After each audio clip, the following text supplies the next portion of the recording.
దేవునికి స్తోత్రం.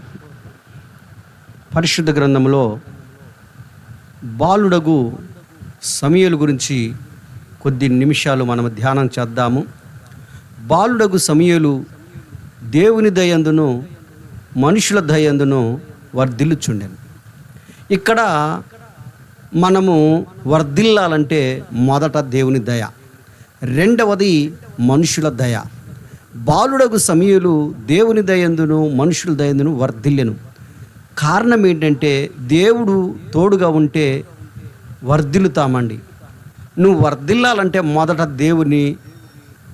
దేవుని తోడు అవసరం.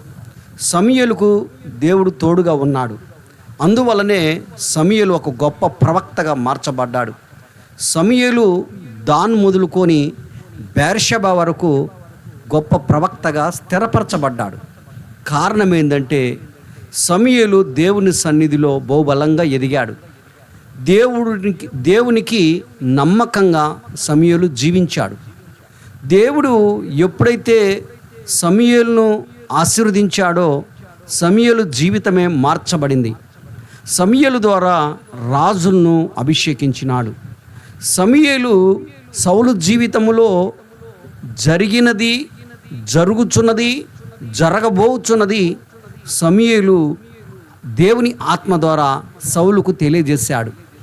అందువల్ల ప్రభునందు ప్రియ సహోదరులారా, ఇక్కడ మనం పరిశుద్ధ గ్రంథంలో చూస్తే మొదట మనం వర్ధిల్లాలంటే దేవుని దయ కావాలి, రెండవది మనుషుల దయ కూడా కావాలి.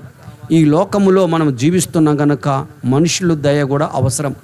అయితే అన్నిటికంటే ముఖ్యంగా దేవుని యొక్క దయ కొరకు మనము ప్రార్థన చేయాలి. ఆయన కనికరము చూపిస్తే మనం వర్ధిల్లుతాం. ఆయన దయ చూపిస్తే మన జీవిత ఆయుష్కాలం పొడిగించబడుతుంది. ఆయన దయ చూపిస్తే మన జీవితాలు వెలుగుతో నింపబడతాయి. ఆయన దయ చూపిస్తే మన పరిస్థితులన్నీ కూడా మార్చబడతాయి. చీకటి నుంచి వెలుగులోకి వస్తాం. ఆయన దయ కొరకు మనం కనిపెట్టుకొని ప్రార్థన చేయాలి.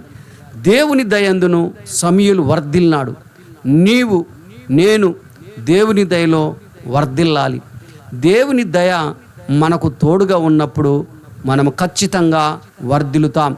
ఈ లోకములో దేవుని నమ్ముకొని పాడైన వారు ఎవరు లేరు.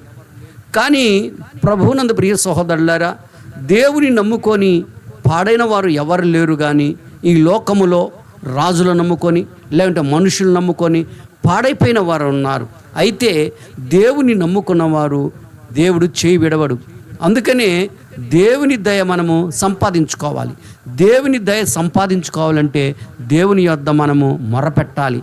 దేవునికి నమ్మకంగా ఉండాలి. దేవునికి ఇష్టంగా బ్రతకాలి. దేవునికి మన జీవితాలు సమర్పణ చేయాలి. మనలో ఉన్న మురికిని తొలగించుకోవాలి. మనలో ఉన్న పాపాన్ని తొలగించుకోవాలి. మనలో ఉన్న శాపాల నుంచి మనం బయటికి పడాలంటే ప్రభువునందు ప్రియ సహోదరులారా, దేవుని దయ కొరకు మనము ఎదురు చూడాలి. ఎప్పుడైతే ఆయన దయగలుగుతుందో మన జీవితంలో ఉన్న చీకటినంతా పారదోలుతాడు. శాపముల నుంచి విడిపిస్తాడు. రోగాల నుంచి విడిపిస్తాడు. అంధకారం నుంచి విడిపిస్తాడు. ఆయన దయ కొరకు ప్రతినిత్యం మనము ప్రార్థన చేసే బిడ్డలుగా ఉండాలని మనం చేస్తున్నాను. దేవుడు